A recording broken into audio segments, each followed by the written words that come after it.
Hey everybody, welcome to Go for Green Living Homestead. My name is Daniel, and yes, I'm going to tackle this tough subject of the Great American Eclipse, the September 23rd, with the Revelations 12, and the tetrahad, the blood moons, the blood moons that keep happening, and I want to discuss some things with y'all, if you don't mind. First thing, let me say this. Anna, I love you. Krista, I love you. I miss y'all. It, things are going better. So anyway, the eclipse, the Great American Eclipse, is happening in America. It's actually, the reason they're saying that it can happen is that the sun, the sun is 400 times bigger than the moon, and the sun is 400 times greater distance away from the moon to be able to give an eclipse. So this is a pretty much rare instance. For over America, it hasn't happened in 99 years. And if we think back 99 years, what was going on? It was just about to be the end of World War One. The country was in great tribulation. So it was suffering. There were a bunch of people that had died. We were in great tribulation at that time. But when that's the last time it came. And no other planet in the solar system can do it. No other planet can have an eclipse of the sun, because they're, the sizes of them and all that kind of stuff. So that's all different. The path that this one's leading is going across 10 states. It's going straight across the United States, 10 states. It's going to cover them in a 75-mile path. It'll be quite the sight to see. And, and I have seen online, I've done some research on this, and, it's 33 days away from September 23rd. It's coming in on the 33 degree on the horizon, that it starts at the exact time that it gets dark in Jerusalem. And there's lots of things. Also, that the 33 is connected to the promise of the Father with the rainbow, and Noah's name added up to 33, and that Yeshua, he's tied to the letter 3, Gimel, in the Hebrew alphabet, and 30 is the Lamed. So he's tied to the generous man that gives. And what does he give? He gives Lamed, which is the teacher. He gives he gives lessons. He gives he pokes, he prods. He's the shepherd, right? So anyway, so that's why 33 ties him to Yeshua and that kind of stuff. So 33 has a lot to do with it, right?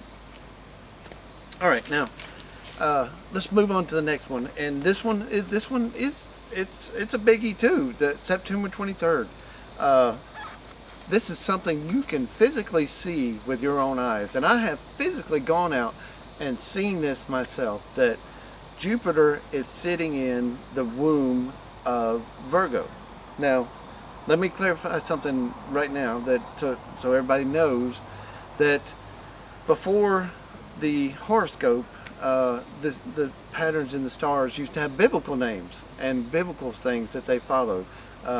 It's just been lost. It's been lost in translation. It's been lost in time.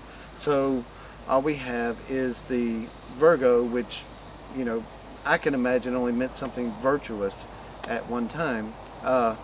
And it stayed there for 9 months. And Jupiter stays in her womb for 9 months. And that she has a crown of 12 stars. And there's actually going to be an alignment on the day that it gives birth. The day that she gives birth, on September 23rd, there's going to be alignment of the planets. And there's going to be 12 stars there. So she's going to have a crown of 12. Now, this only happens every, this has only happened, they say, 7,000 years ago. So this would be, day 1, 7,000, 7,001, right? It says, what happens on says that a day in the life of the Lord is 1,000 years unto man, right? And okay, it's been 7,000 years since this happened, or 6,000 years, 6 to 7,000 years, and starts the 7,000th year. There you go. So it could be connected there. It could be the 1,000-year reign of Christ, the 1,000-year reign of our Messiah, and I mean, you could connect it. I mean, you could connect all this and put this ginormous puzzle together. You can do it all on your own. Now there's a lot more to September 23rd, and it's Revelations 12. She will give birth pains, and they're talking about that's earthquakes and volcanoes and stuff like that. So that's what they think it's going to be, the birth pain, the start of the end.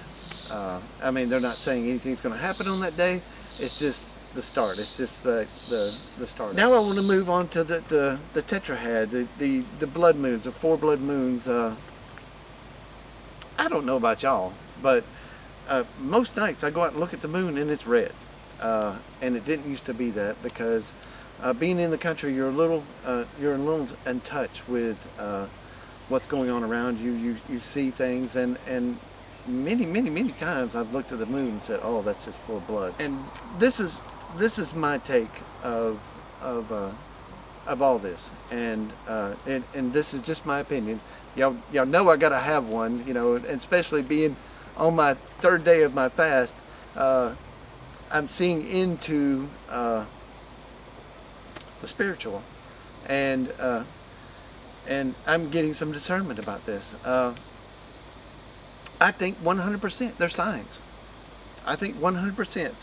I'll stake my whole reputation on that they're signs. Now, let me tell you this story. Now you got, imagine you're coming up to a stop sign. You see it's a stop sign. See a stop sign. You see the big letter S-T-O-P. You see that stop sign.